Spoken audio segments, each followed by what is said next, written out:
We're standing in front of this green screen here in LA. I'd just like to big up the technical department because people will actually believe that we're in this place. Actually, I'm just going out for lunch down at Santa Monica.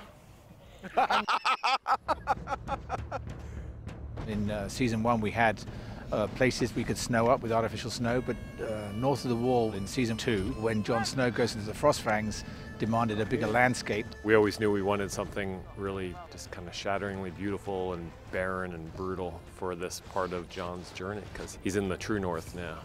I've shot in Iceland before and it seemed to be an obvious fit. And it's all real, it's all in camera. We're not doing anything in post to, add mountains or snow or anything else. We're not taking out hoses and spraying bleached pulp on the ground to create pics. Now we all feel, and especially the cast, that actually being able to go to a world that evokes the world you're trying to create is inspiring for everybody. And certainly coming here and freezing ourselves and nearly falling off cliffs and falling into crevasses has made the north of the wall story very real for everybody. It helps an actor so much just to be in this kind of incredibly authentic environment. You could try and CGI this, but there's no need. Look at it, it exists. And you can't get away from this cold. It's all I've thought about since I arrived. It's been so cold, and yet you can't help but just be happy that you're kind of seeing this amazing view.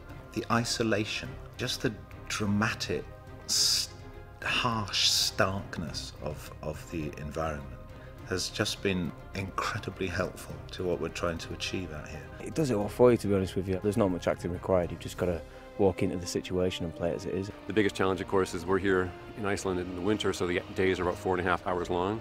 So we have, the sun barely makes it up above the horizon and then goes back down again almost immediately. The great thing is that the days are short, but the light is beautiful for that whole period. They just lit everything up in a beautiful kind of burnt orange.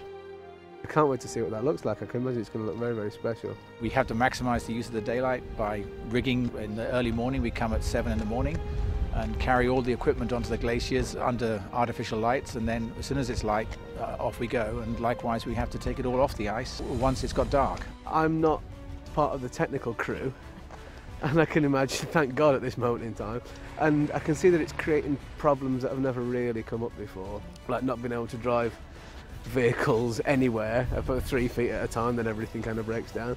There are only a few places in the world I can imagine where we could have this kind of landscape. It's been, honestly, one of the most incredible experiences of my life. Epic. At all times, the landscape in Game of Thrones is going to add another character, another part of the storytelling.